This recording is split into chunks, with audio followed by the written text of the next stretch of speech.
Shalom, selamat pagi saudara-saudara yang terkasih di dalam Tuhan Yesus Kristus. Kita bertemu kembali di renungan Selasa pagi Gereja Kristen Jawa Kerten, Surakarta.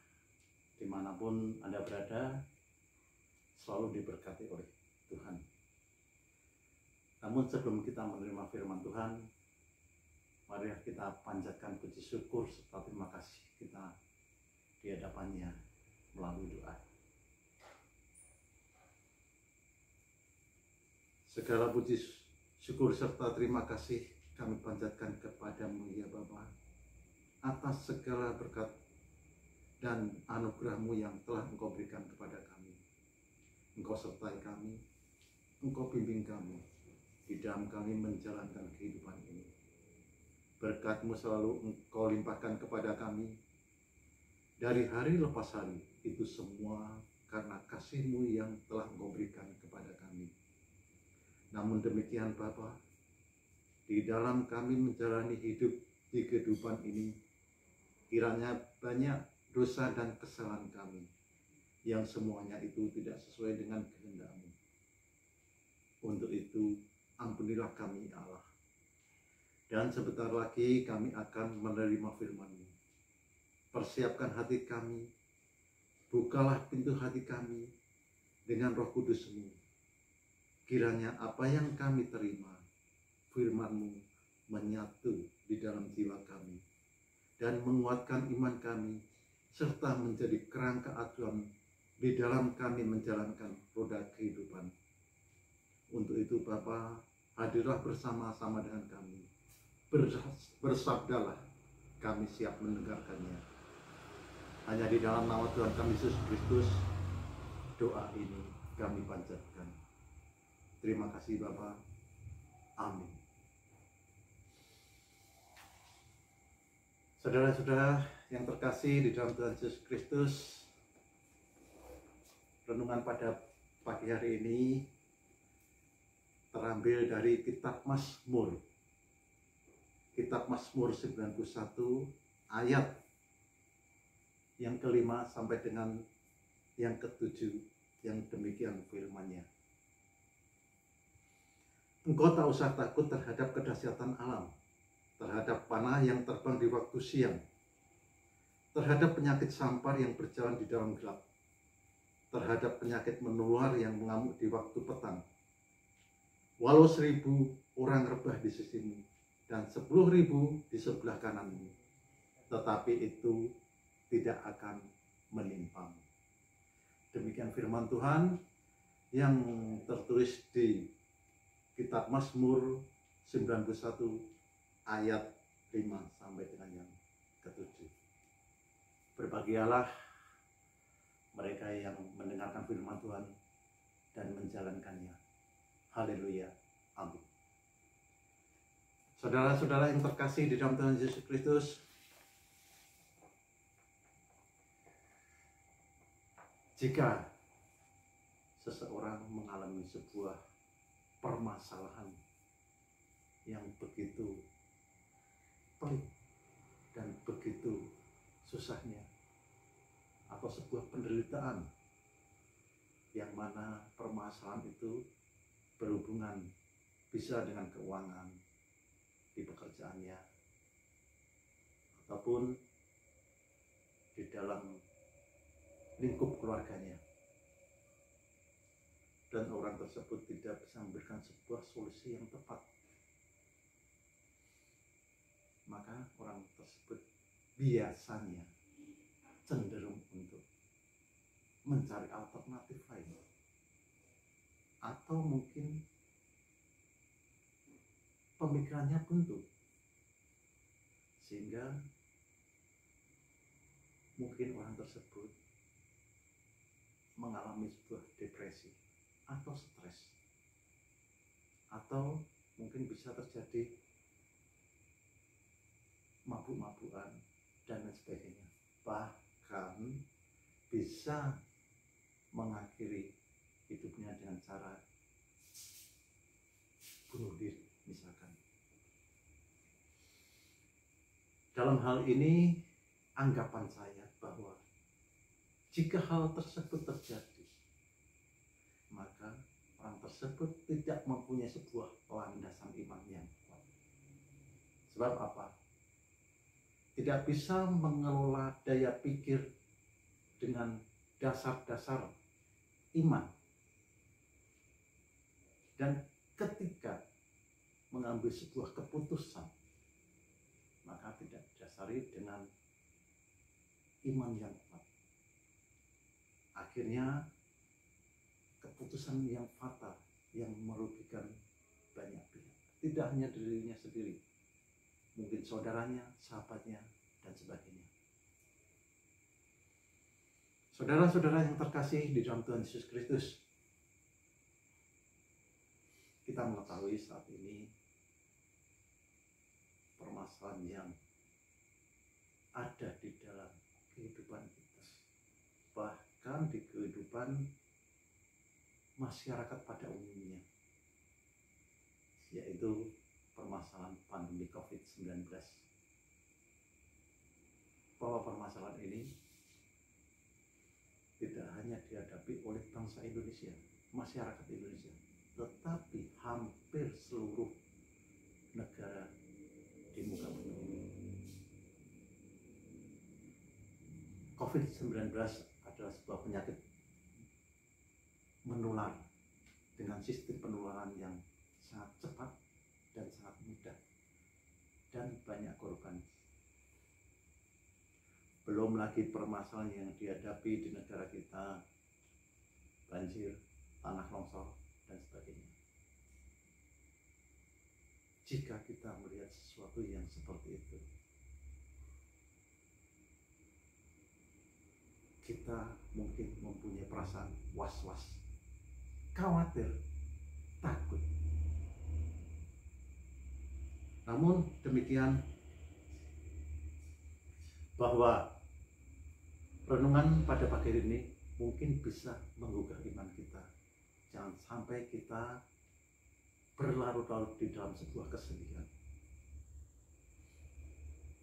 Ingat janji Tuhan yang tertulis di Mazmur 91 ayat 5 sampai dengan yang ke-7. Yang demikian firman-Nya, saya ulang lagi ya. Engkau tak usah takut terhadap kedahsyatan malam, terhadap panah yang terbang di waktu siang, terhadap penyakit sampar yang berjalan di dalam gelap, terhadap penyakit menular yang mengamuk di waktu petang. Walau 1000 orang rebah di sisimu dan 10.000 di sebelah kananmu, tetapi itu tidak akan menimpamu. Itulah janji Tuhan. Kepada siapa? Kepada kita. Yaitu orang-orang yang percaya atas kuasanya. Sedangkan di ayat 1 disebutkan di situ, orang-orang yang duduk dalam lindungan yang maha tinggi dan bermalam dalam naungan yang maha kuasa.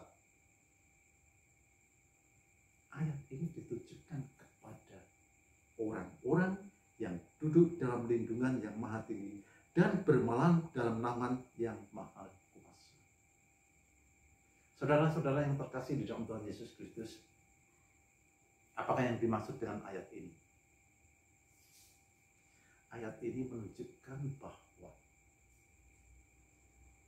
orang-orang yang dilindungi oleh Allah adalah orang-orang yang selalu berinteraksi dengan Allah, baik itu melalui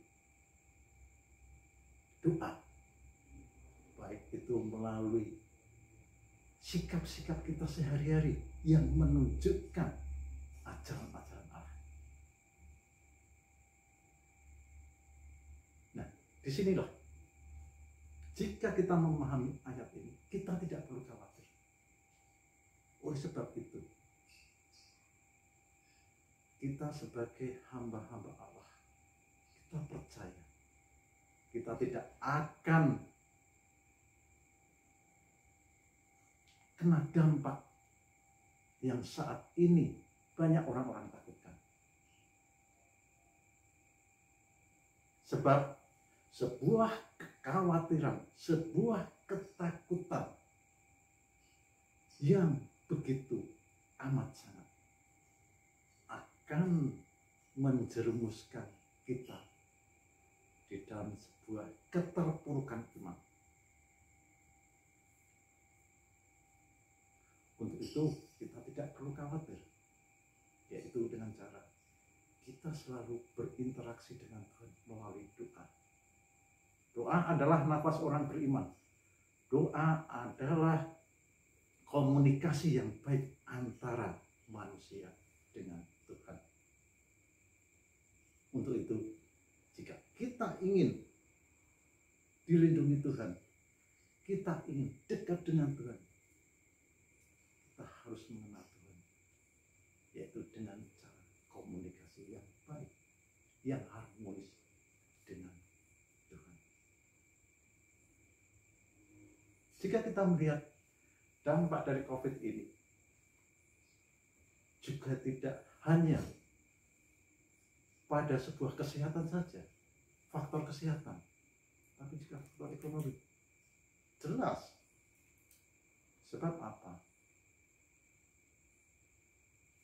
Bahwa pencanangan program dari pemerintah untuk memutus mata rantai penyebaran COVID itu memang harus dilaksanakan. Tetapi di satu sisi, kita juga kehilangan waktu untuk beraktivitas. Memang sesuatu hal yang sangat dilematis, tetapi memang ini harus dijalankan. Sehingga sebuah perasaan khawatir tentang apa besok yang kita dapatkan, tentang berkah rezeki, pastilah kita ada sebuah kekhawatiran. Namun demikian,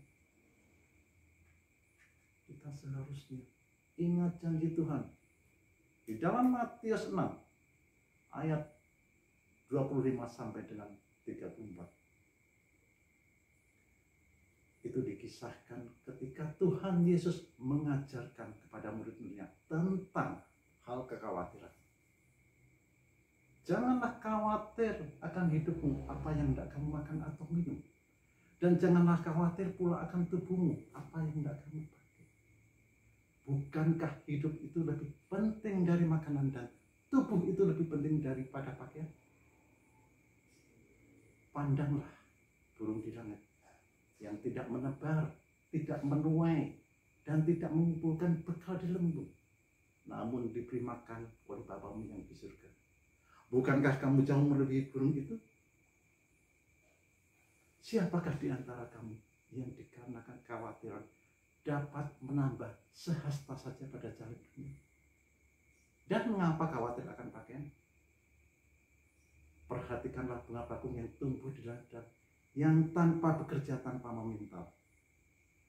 Sesungguhnya aku berkata kepadamu bahwa Salomo dengan segala kemegahannya pun tidak berpakaian seindah dari salah satu bunga itu. Jadi jika demikian, Allah mendandani rumput di ladang yang hari ini ada dan besok dimasukkan ke dalam api. Bukankah dia akan terlebih lagi mendandani kamu, hai orang-orang yang kurang percaya? Karena itu janganlah khawatir dan berkata, apa yang hendak kami makan? Apa yang hendak kami minum? Apa yang hendak kami pakai? Semua itu dicari oleh bangsa-bangsa yang tidak mengenal Allah. Akan tetapi Bapamu yang di surga tahu kalau kamu membutuhkan semuanya itu. Tetapi carilah dahulu kerajaan Allah dan kebenarannya, maka semuanya itu akan ditambahkan kepadamu. Saya ulangi, carilah dahulu kerajaan Allah dan kebenarannya, maka semuanya itu akan ditambahkan kepadamu. Dan janganlah khawatir akan hari besok, sebab hari besok punya kesusahan sendiri. Kesusahan sehari cukuplah sehari. Demikian firman Tuhan yang tertulis di Injil Matius ayat 6. Injil Matius bab 6 ayat 25 sampai dengan 34. Ini mengisahkan tentang Tuhan Yesus mengajar murid-muridnya tentang hal kekhawatiran. Jika kita melihat ayat tersebut, kunci dari ayat ini adalah yaitu carilah dahulu kerajaan Allah dan kebenarannya, maka semuanya itu akan ditambahkan kepadamu. Pertanyaannya, bagaimana kita mencari kerajaan Allah? Jalannya dan di mana? Saudara-saudara yang terkasih dalam Tuhan Yesus Kristus, jika kita ingin mengetahui tentang ayat ini, maka kita harus mengenal dulu Tuhan Yesus Kristus. Dan kita harus memahami ajaran-ajarannya. Sebab tanpa mengenal Dia, kita buta, kita tidak tahu arah jalan menuju kerajaan Allah. Kok bisa demikian? Iya. Sebab ada tertulis, Akulah jalan kebenaran dan hidup. Tidak seorang pun yang bisa kepada Bapa kalau tidak melalui aku. Jadi siapa di sini yang bisa membawa di dalam sebuah kerajaan Allah? Yesus Kristus. Saudara-saudara yang terkasih di dalam Tuhan Yesus Kristus, oleh sebab itu, di dalam situasi seperti ini, kita tidak perlu khawatir. Apalagi kekhawatiran yang berlebihan, pasti itu akan menjerumuskan kita ke dalam keterpurukan iman. Resikonya, kita putus hubungan dengan Allah. Percayalah bahwa penyertaan Allah pasti ada di dalam kehidupan kita. Penyertaan Allah selalu ada dimanapun kita berada. Dalam situasi apapun, dalam kondisi apapun, Allah pasti ada di dalam kehidupan kita. Komunikasi kita dengan Allah kita perbaiki. Pastilah perlindungan pasti akan ada di dalam kehidupan kita. Saudara-saudara yang terkasih di dalam Tuhan Yesus, kiranya renungan pada pagi hari ini dapat menggugah iman kita, memperkuatkan iman kita. Jangan sampai kita di dalam sebuah keterpurukan iman kita karena kondisi saat ini. Percaya Tuhan akan melindungi kita. Tuhan Yesus memberkati kita semua. Amin. Saudara-saudara yang terkasih di dalam Tuhan Yesus Kristus, marilah renungan pada pagi hari ini kita tutup dengan doa. Sebelum semuanya beraktivitas, saudara-saudara saya beraktivitas, jangan lupa untuk membutuhkan perlindungan dari Allah, yaitu komunikasi yang baik dengan Allah. Mari kita tutup renungan pada pagi hari ini dalam doa. Bapa kami, ucap syukur serta terima kasih Bapa atas segala yang Kau berikan kepada kami.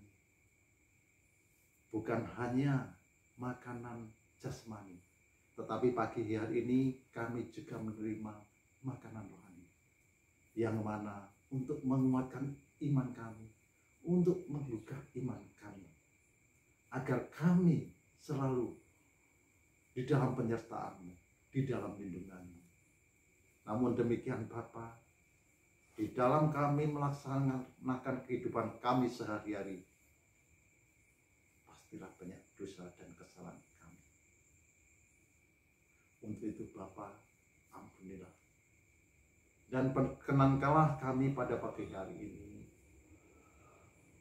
untuk berdoa seperti yang Putra-Mu ajarkan kepada kami. Bapa kami yang ada di surga, dikuduskanlah kiranya nama-Mu. Datanglah kerajaan-Mu. jadilah kehendak-Mu di bumi seperti di surga. Berikanlah kami pada hari ini makanan kami yang secukupnya, dan ampunilah kami akan kesalahan kami, seperti kami juga mengampuni orang yang bersalah kepada kami.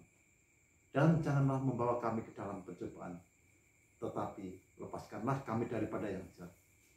Karena Engkau punya kerajaan dan kuasa dan kemuliaan sampai selama-lamanya.